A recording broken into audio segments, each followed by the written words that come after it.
po matagal tayo naghihintay, pasensya na po. Pero sa ngayon po, ang status ay hinihintay natin ang ating Secretary General para po i-receive yung impeachment complaint ng ating po mga private complainants, mga citizens at civil society leaders na narito ngayon. Para po ipakilala yung mga complainants, sinatawagan ko po si Senator Laila De Lima.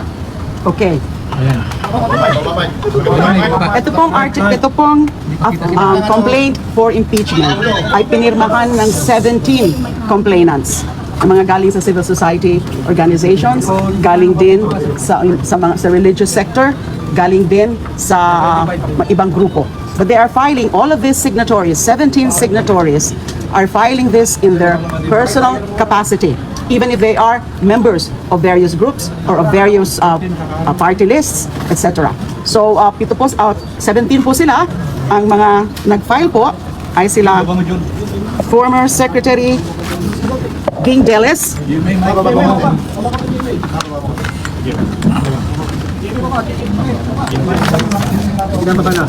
former Secretary Ging Deles, Father Flaviano Villanueva, SVD, Gary Alejano of the Magdalo, and Alice Murphy, that's the Urban Poor Group,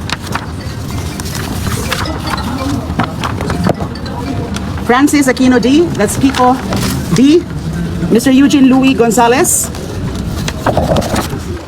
Doc Sylvia Estrada Claudio, Lea Lopez Navarro, Rowena Amon,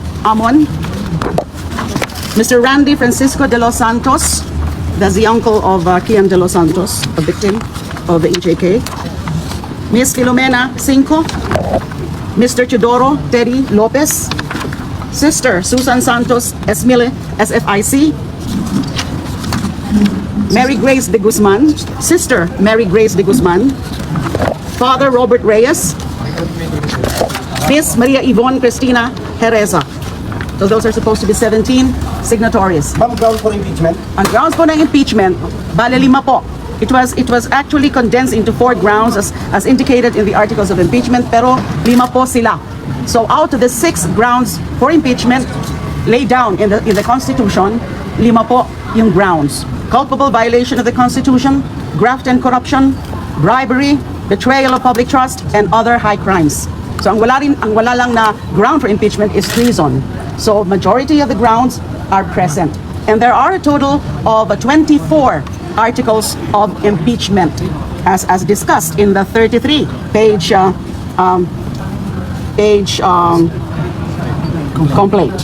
So among the articles po are the misuse, the failure to account, the intel and confidential funds of both the Office of the Vice President and also of the Department of Education.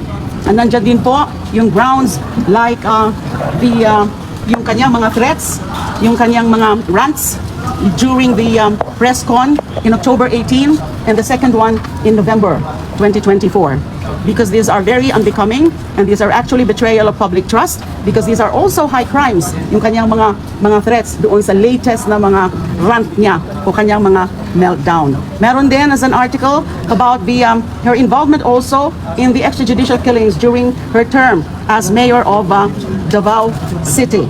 There are other grounds. Let me just so that I can be very sure of this.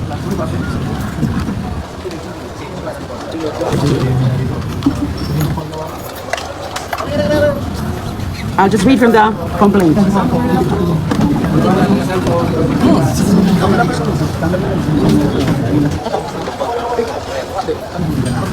But ma'am, you're also included po no, sa complainant. Part of the complainant? Complainant din po kayo, ma'am? No, I did not sign as a complainant. I'm supporting this move, and at the same time, I was designated by the group as a spokesperson. But there are actually two signatories who are part of the ML, or Mamamayan Liberal, in the same manner that there is a signatory part of Magdalo and a signatory part of Akbayan. And the endorser is Congressman Percy of Akbayan. Based on your information, where is the Secretary General? Or for sure ba, nag-receive na yun ng Office of the Secretary General yung impeachment complaint? Opo, yun po ang ano namin. Pinapahintay nga po kami.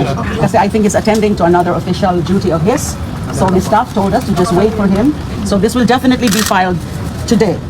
And then, you know, that another article is the respondent left DepEd with nearly 7 billion pesos in unliquidated cash advances. Isa po yun. sa mga articles. And then there's the rigged bidding of laptops and other electronic devices during respondents' time as DepEd Secretary.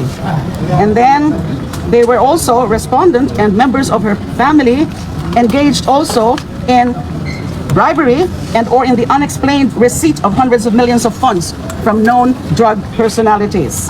And then we also cited, the complainants also cited as among the articles of impeachment, the respondents' acts of coddling, defending, and otherwise acting as an enabler of Pastor Apollo Tibuloy.